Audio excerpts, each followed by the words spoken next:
Hello and welcome to Safety Tavern's video on reporting unsafe conditions. And that sounds like a strange subject title, reporting. Well, we all know how to do it. Well, do we? Because what I see on job sites a lot is a lot of unsafe conditions, a lot of unsafe acts, both conditions and acts. Remember, a condition is just a situation that's there. An act is a condition that somebody is creating, right? Like actively creating. So this video is focusing on what you're supposed to do from the employee all the way up to the actual owner of the company. What are you supposed to do? Let's take a look at some of these regulations. 1926-21 Bravo 2, the employer shall instruct each employee in the recognition and avoidance of unsafe conditions and rate the regulations applicable to his work environment to control or eliminate any hazards or other exposure to illness or injury. General Duty Clause 5.1a. Each employer shall furnish to each of his employees employment and a place of employment which are free from recognized hazards that are causing or are likely to cause death or serious physical harm to his employees. General Duty Clause 5.1a(b). Each employee shall comply with occupational safety and health standards and all rules, regulations, and orders issued pursuant to this act which are applicable to his own actions and conduct. Now, I don't know how each one of your companies are laid out. I don't know the exact design of your company. But as a whole, let's take a look at what a company looks like. So first, we're going to start with the employee, right? This is the base of the company. And if the employee sees an unsafe act or condition, they should report it to their supervisor. Now, occasionally, the supervisor is actually the problem. And if this is the situation, then my recommendation is report it to their supervisor. Take it within the company. Most companies that I've been with, they've always had some kind of an open door policy for human resources. If that's the case, human resources may be an option for you. As a safety professional, I've always told my crews you can always call me, but I'm going to say exactly what OSHA is going to say. And the first thing out of our mouths, both of us, is going to be, did you tell your supervisor? So it's strongly urged that the first thing you do is tell your supervisor. Again, unless the supervisor is the problem. But assuming that you've told your supervisor that about the issue, now we move on to the employer's responsibility, and we moved out of the employee's responsibility. As an employee, for unsafe acts and conditions, you keep yourself safe and you report the issues. Supervisors, your job's pretty simple. Fix the issue. If you cannot fix the issue, then perhaps your GC can help you fix the issue, or perhaps it is a GC issue, general contractor issue. Take it to the general contractor. If y'all can't fix the issue together, then elevate it up to, I'm assuming, your area supervisor. And that could be potentially elevated up to a city supervisor or a department supervisor. And this is all about walking up the chain of command with whatever the issue is to try to find the resolution which meets all the requirements to keep our people safe. Arguably, the two most important people in this equation are the employee and the supervisor.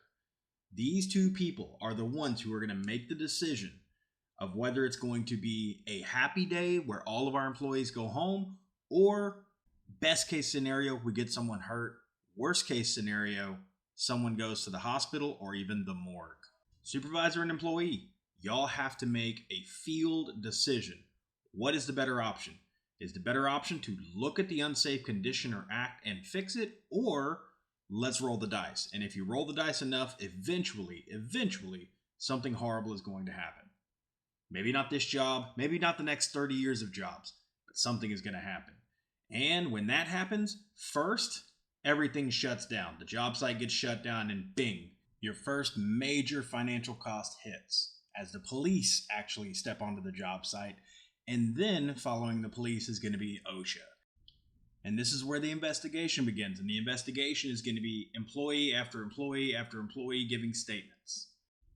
And then they start pouring through all the rules and regulations. They take your company safety manual, they take the equipment manuals, they take any federal government regulations that have to be applied to, NFPA 70E, as well as OSHA regulations, ANSI regulations. They take all this, they marry it up, and they start looking for who is at fault.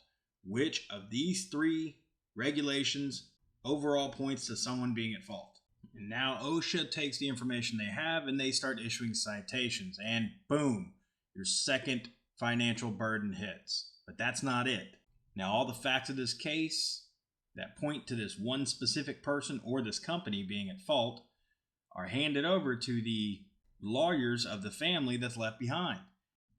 And in the last 20 years, something very unique has started happening, and that is foremen are going to jail for what they've done. So from a personal perspective, as a foreman, you're not only looking for what could potentially be a massive loss of money because you're going to spend at least a year in jail-ish, but you're also going to spend a year in jail. From a company perspective, the first thing you're going to have to do is lawyer up. You know you're going to, and that legal team that you keep on retainer, oh yeah, now they're really going to get expensive. And then there's also the bad publicity. How much is bad press going to cost you? How much work is going to not even get sent your way just because of the fatality? And then there's the unmeasurable, which is employee anger and all of the devastation that it causes within the company itself. How much is that going to cost? In the end, I don't really care how much it costs you. What I really care about is what it cost them, and what it cost him, and what it cost him, and them, and them. These are the people that are actually going to suffer for the rest of their lives because of this unsafe act or unsafe condition was ignored. And if you think I'm coming out of left field, being too harsh, let me ask you this. What's going on here? Is this safe? What about this? Is this safe? This? This? This? How many more of these images do I need to keep showing you? Yeah, you can walk around almost every job site and find some situations where there's something going wrong. Unfortunately, I go through job site after job site after job site and see unsafe conditions all the time. If it's an unsafe act, of course, I stop it right then and there and do my best to correct the situation. If it's an unsafe condition, I do my best. I make sure that the supervisor on the job site knows. The question is, as the employee, as the employer, as the GC, what are you going to do about it? We have a goal that at the end of the job, when we hand the keys over to the customer, that through all of our hard work, the hard work of our men and women in the construction industry, we have built a better tomorrow. And that is the goal. But at what cost? Human life cannot be the cost of doing business, not in construction.